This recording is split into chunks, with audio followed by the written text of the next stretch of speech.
Okay, kitties. Just wanted to pop in here and let you know. Yeah, I'm still alive. I'm still around.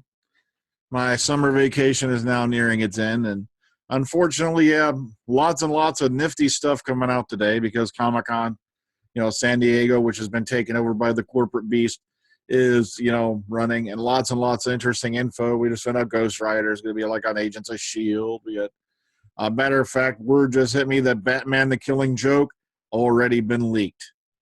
Apparently, there's torrents running around madder than piranha, in a blood frenzy. It's just gone crazy. Apparently, also, there's word going around that the Ghostbusters 2016 movie's already been leaked. But, I leave that up to you. I am going to watch it because in a couple weeks, just to give it its fair hearing, we're going to do it on the Omega Files in a couple weeks. We're going to put Ghostbusters 84 versus Ghostbusters 2016. And there's some of the folks on the cast and crew who seem to have liked it, while others have said, so we'll find out what's going on with that. I don't have very much in the way of Doctor Who because they've been shifting pretty much private locations a lot. Matter of fact, let's go ahead and show you what little I do have. Now, originally they were shooting at Oskmouth, and then they shifted over here to Aberthaw, pull up the power station. So they went from power station to power station. Once again, secret frickin' filming locations. Not much we can do about it. Matter of fact, you can see they're pretty much out in the middle of nowhere. That's block director for the first block, Lawrence Goff. This was at Aberthaw. And of course, somebody got, look, special little things for the kids. I like that, when the kids get to get in there and meet the stars and whatnot. So somebody got in there. I don't know who it was. Who cares? A cheating bastard. I'm jealous. And then somebody did this cute little number with his photo because of the Pokemon craze. Oh, yes, it's just crazy. And then, of course, you got the average guys who are trolling, most of which are from the 5.5 Who fans, which I can't figure out for the life of me how these guys get to be popular being total dicks. And I'm sorry, but that's what they've been. And by the way, one of the people who used to troll along with them is now the host of the fan show. But behind the scenes pick from Doctor Who Series 10, where has the TARDIS landed? A lot of people are speculating that it's the Aristotle from all the way back. You remember Journey Blue, that beautiful young lady, into the Dalek. Some have speculated it's that, but we don't really know for sure. So, and once again, crazy stuff flying around. But okay, let's see. Look, if I had to line these up better, this would have been a lot better video. But you see, I don't edit my videos, unlike a lot of people for some crazy reason seem to think it's a big deal. And I'm not aiming at anyone in particular, but oh gosh, it's just crazy. Paramount thinks that Star Trek fan films need guidelines. I think YouTube needs guidelines. But I don't want to stifle anyone else's creativity, by doing something stupid like that. Okay, Star Wars Scrap TV series had hired Doctor Who's new showrunner Chris Chibnall. It turns out he had worked on the project with the writer for 2 years and 50 scripts. You see, a lot of people don't realize that for a long time before, oh God, I had a Max Headroom moment. A long time before the mouse came along and bought the Star Wars universe, there was a live action show in development. And the problem is it never went anywhere. For some reason, it was like bouncing around for decades. And just they're thinking finally on the brink of saying, okay, maybe we'll do it. Then the Disney deal came through. And Disney said, cut that crap. We want your moolah. We want you to go to them theaters and pay. If you want to see live action Star Wars stuff, you're going to pay.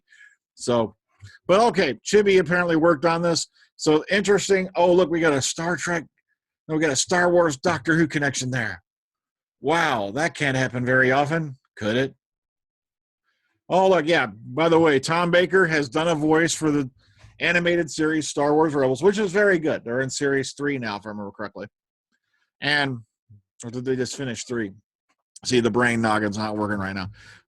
Because I was really excited to hear this little snippet in the trailer. Matter of fact, you can sit here and play this. And he's playing a thing called the Bendu or the Pendu. And it's very, the Bendu, as in the bend you over like Paramount. Okay, now the Bendu. So Tom Baker's in Star Wars Rebels this coming season, and it's a very good series. I do recommend it. I've watched it many a time myself. So, and the Barrowman is once again claiming, and let me stress that word, claiming that he's in talks to get Torchwood back on TV. The big fat flying fig of a problem, and I'll put it to you in 2 words. Well, actually, no. Yeah, it was 2 words. Miracle Day.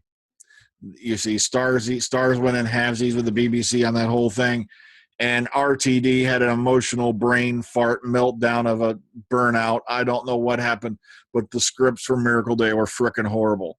I'm not kidding. Especially as it went further along, it just got worse. And I don't know what he was thinking. It was like he took it looked like he took a 5-part, 1-hour story and tried to jam it across 10 chapters, and it just did not work. Here's a key thing for you, Russell. Never try to make a pedophile a hero. Doesn't work. Never will. Okay. So John Barrowman's allegedly, according to his little things at Comic-Con, in talks. He said, matter of fact, he says right here, I have a phone conversation Monday to see how we can get it back on television. The fans know me well enough. I'm only going to say it if I mean it and I believe it. Now, who that phone call is with, we do not know. I don't think he really went into it, but here's the whole thing if you want to go ahead and read it right here for you on Zap to It. All right, Lethbridge-Stewart Playing Dead this month sees the release of The Lethbridge-Stewart and the Grandfather Infestation by John Peel. And again, Candy Jar Books have announced that this will be accompanied by their latest in their range of free digital-only stories, The Playing Dead, written by newcomer to the range, Adrian Sherlock. Wow, there's a catchy name, ain't it? Adrian Sherlock. And just think, imagine how much fun his friends had when he was younger. No shit, Sherlock, and he can't get out of it. Okay.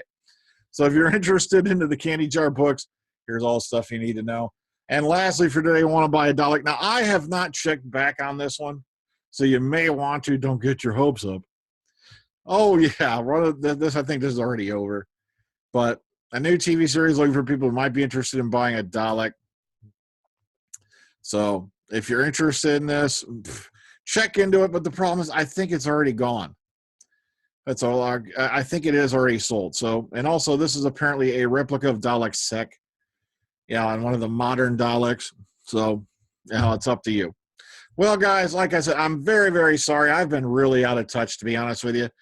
Of course, vacation time is now coming to a close. As you can see, I've been doing a little rearranging here over the summer, and I'm still not even halfway done with that yet. It's just been freaky deaky.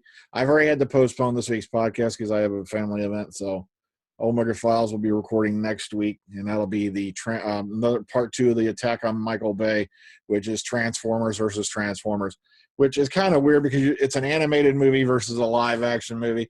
But figure what the hell, for shits and giggles, we'll do it. Especially for you 5 folks who are still out there watching. Okay, so all I can say is, enjoy the rest of your week, enjoy the summer, and for all you people who are out there walking around going, oh my God, it's so hot, I want you to picture looking out your window. Look at this here. I want you to picture looking out your window, just like I'm doing right now, and all you see is white. And I'm not talking in a racist way. I'm talking all you see is frickin' snow because you're buried in it up to your ass. Enjoy your summer while you got it. Yeah, it's hot, but later on you're going to be going, I miss summer. Okay, good night, everybody. Take care. Ta-ta. See you on the flip side.